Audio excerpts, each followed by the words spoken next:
देखिए, अगर आपका भी कोई भी संपत्ति प्रॉपर्टी संबंधित विवाद है तो आप एक तो वीडियो देख रहे हैं, आप जाके कमेंट कर सकते हैं। दूसरा, अगर आप इंस्टाग्राम यूज करते हैं तो उसको जाके फॉलो करें और वहां से जाके आप जो है हमें मैसेज भेज सकते हैं। देखिए, चलिए सवाल है, अगर चाहें तो फेसबुक को भी आप फॉलो कर लें। अगला सवाल है कि खतियानी जमीन है और यहाँ पे जो है पारिवारिक बंटवारा जो है बॉन्ड पेपर पर जो है पिताजी के नाम पर है। पिताजी के नाम से जमाबंदी नहीं होता है, पिताजी का जो है डेथ हो चुका है। अब परिवार में जो है किसके नाम से जमाबंदी होगा और कैसे होगा। देखिए, अगर आपके पास खतियान है, ठीक है, खतियान है और पारिवारिक बंटवारा बॉन्ड पेपर पे है और पिताजी अब नहीं है, अब उसका अगर जमाबंदी कायम नहीं होता है तो पहला है कि जो पिताजी का अगर डेट और परिवार में जो है किसके नाम से जमाबंदी होगा तो वो हम बता देते हैं कि खतियान जिसके भी नाम से है, पिता है तो पिता के जो बेटे हैं तो 2 बेटे हैं तो दोनों के नाम से जमाबंदी। दोनों आप चाहेंगे अपना अलग अलग कराने तो जमाबंदी होने के बाद आप अलग अलग करवा सकते हैं उसको, या अलग अलग जमाबंदी करवा सकते हैं। तो दोनों ऑप्शन है, या तो दोनों के नाम से भी एक जमाबंदी हो जाएगा, या हो जाएगा कि दोनों का अलग अलग जमाबंदी है। ज़्यादा सही होगा कि दोनों का अलग अलग जमाबंदी कायम हो जाए, ठीक है, तो ये आप करवा लेंगे। उसके अलावा इसमें लेकिन आपको अन्य जो खतियान है और खतियान के साथ जुड़े जो लोग हैं,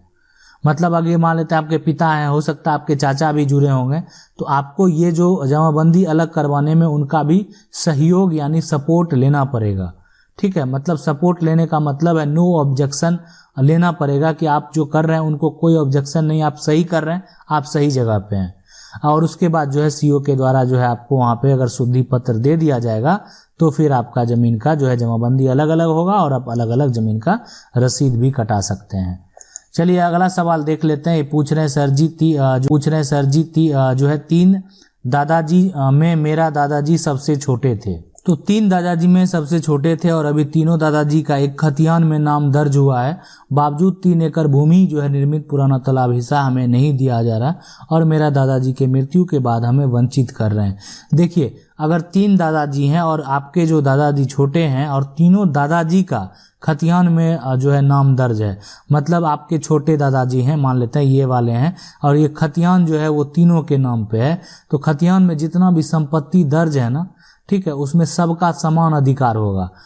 अब यहाँ पे जो भी प्रॉपर्टी है, देखिए कानून में अगर आप नहीं मानिएगा कि हम आपको यहाँ देंगे वहाँ देंगे, तो कानून सीधा भी जो भी प्लॉट नंबर है, जो भी अलग अलग प्लॉट है, उसको समान 3 पार्ट में बांट देंगे, मतलब तीनों दादाजी का अलग अलग बांट दिया जाएगा। तो अगर मान लेते हैं 3 एकड़ का पोखर है और आपको नहीं दिया जा रहा है, तो एक तो मान लेते हैं सबसे पहला काम आप ये कर सकते हैं, चले जाइए DCLR कोर्ट से वहाँ से नोटिस करवा दीजिए कि हमको सही रूप से हिस्सा नहीं दिया जा रहा है। पूछा जाएगा, ठीक है, क्यों नहीं दिया जा रहा है, क्या है, कैसे नहीं दे रहे हैं। तो हो सकता है यहाँ से अगर आपका मामला सिमट जाए तो शॉर्ट टर्म में सिमट जाएगा, मतलब ज़्यादा समय नहीं लगेगा, 6 मंथ में सारा काम आपका हो सकता है, ठीक है, अगर वो लोग मान गए तो। और नहीं माने तो सबसे बड़ा जो है आपके पास ऑप्शन है वो है पार्टीशन सूट, जो कि आप सिविल कोर्ट से, मतलब एक तरह से बंटवारा सूट है, आप सिविल कोर्ट से जाके कर सकते हैं। इसमें आपको बंटवारा सूट में ज़्यादा खर्च भी नहीं लगेगा और यहाँ पे केस फाइल कर सकते हैं। सभी जो दादा जी के अंश होंगे उनको नोटिस जाएगा कि आखिर आप इस पोखर में इनको हिस्सा क्यों नहीं दे रहे हैं, या उससे संबंधित और भी अगर हिस्सा का दिक्कत होगा तो वो भी आप मेंशन कर सकते हैं वहाँ पे। या पूरा खतियान का अगर आप चाहते हैं कि हमको सही तरीके से फ्रेश मिले तो वो भी वहाँ पे आप कर सकते हैं। अगला सवाल है कि सर मेरा एक जमीन जो है यहाँ पे हुकुमनामा है जो ऑनलाइन है और मेरे पास 1990 तक का रसीद। तो सवाल है कि सर मेरे पास हुकुमनामा है जो ऑनलाइन है और मेरे पास 1990 तक का रसीद भी है, तो क्या यह जमीन रैयती है, गैर मजरूआ? कृपया बताएं। देखिए, आपको हम बता देना कि अगर आपके पास हुकुमनामा है ऑनलाइन और मेरे पास 90 तक का है, हुकुमनामा पहले का अगर आपका है 1946 से पहले का ही ये चलता आया है, तब ये ज़मीन आपका रैयती ही कहलाएगा, आप चिंता ना करें। और बहुत सारे ऐसे ज़मीन जो है वो तो रैयती में कन्वर्ट भी हो गए, तो वो कोई दिक्कत नहीं है होगा आपको। चलिए अगला सवाल देख लेते हैं। अगला सवाल है यहाँ पे कि मेरे पापा का एक कानपुर शहर में कानपुर पदाधिकारण का प्लॉट है, उसकी रजिस्ट्री काफ़ी साल पहले हो चुकी है। हम 4 बहनें हैं जिसमें 2 की शादी हो चुकी है, हम 2 बहनें कुमारी हैं और माँ बाप का निर्धन 7-8 साल पहले हो चुका है, तो क्या हम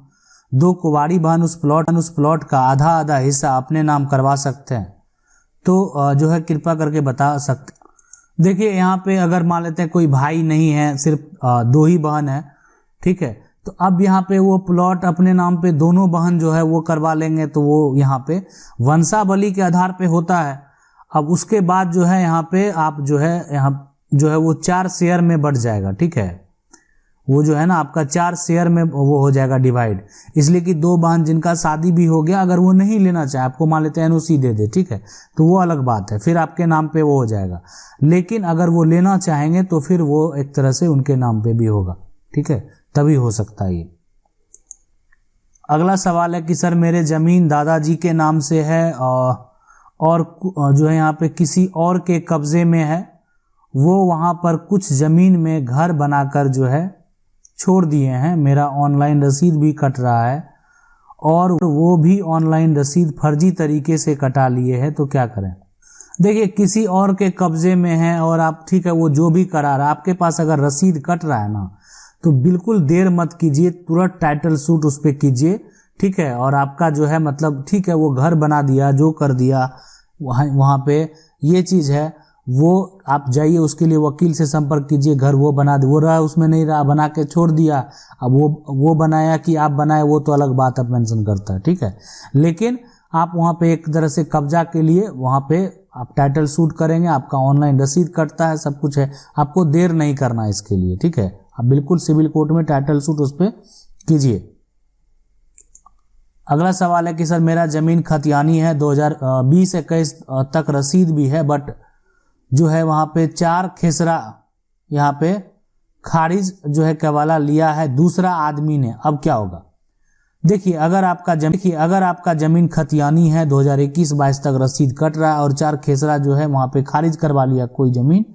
तो उस केस में आप उसके लिए, अगर आपका यहाँ पे रसीद कट रहा है तो DCLR कोर्ट में आप उसके लिए उस जो खारिज करवा लिया उसके अगेंस्ट, मान लेते हैं खारिज करवाना भी गलत है, किसी के नाम से रसीद कट रहा है और उसको दूसरे नाम पे बिना किसी वजह के खारिज हो जाना, तो वो भी गलत है, तो उसको आप DCLR कोर्ट में उसको चैलेंज कर सकते हैं और उसमें अपना दिखा सकते हैं सारा प्रूफ। और आपका अगर ज़मीन है, आपका खतियानी है, तो खतियान वगैरह जो भी है वो भी दिखाने का प्रयास करेंगे, तो बिल्कुल उसका खारिज अगर किया भी गया होगा तो वो टूट जाएगा। अगला सवाल है कि मेरे पिता ने पैतृक संपत्ति मेरे 2 भाइयों के नाम दान पत्र किया है, खारिज दाखिल मैंने करवा जो है यहाँ पे मेरे पिता ने पैतृक संपत्ति मेरे 2 भाइयों के नाम दान पत्र कर दिया है, खारिज दाखिल मैंने रुकवा दिया है और दीवानी भी कर दी है, क्या मुझे अधिकार है, मिलेगा? देखिए अगर पिता 2 भाइयों के नाम से अगर ऐसा कोई कर दिए ना, तो पिता को भी पैतृक संपत्ति में अधिकार ही नहीं है, उनको भी अपना शेयर, मान लेते हैं एक पिता है,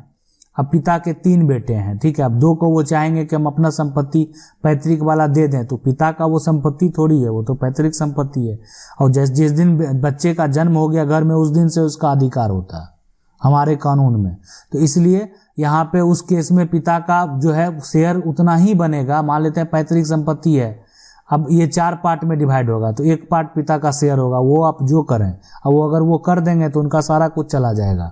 बाकी एक का होगा, फिर इनका होगा, फिर इनका होगा, तो एक अगर मान लेते ये पहले कभी कुछ भी प्रॉपर्टी बेचे भी होंगे तो वो उन्हीं के शेयर में से जाएगा पैतृक संपत्ति में। अगला सवाल है कि सर हमारा दादा का जमीन है और हमारे बड़े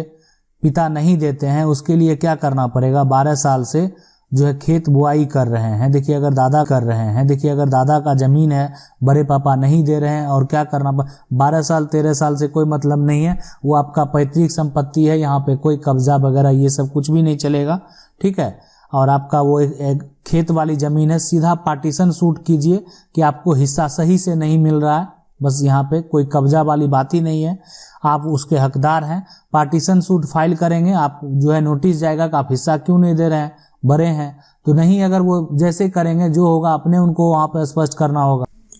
मेरा एक चाचा है, अगला जो सवाल है वो पूछ रहे हैं कि वो शादी नहीं किए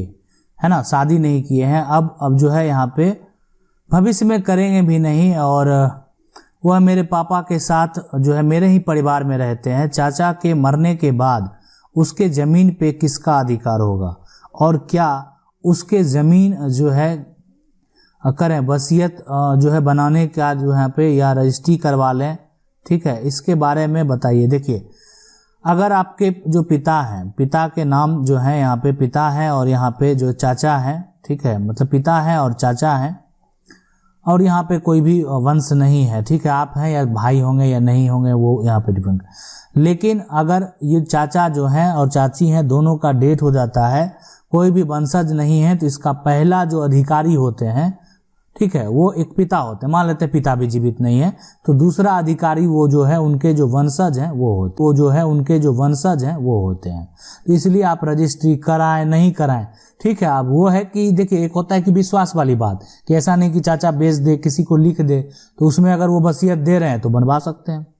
है ना, या रजिस्ट्री कर रहे हैं तो करवा सकते हैं। लेकिन नहीं भी करवाएंगे तो भी जो है हक आप ही का होगा।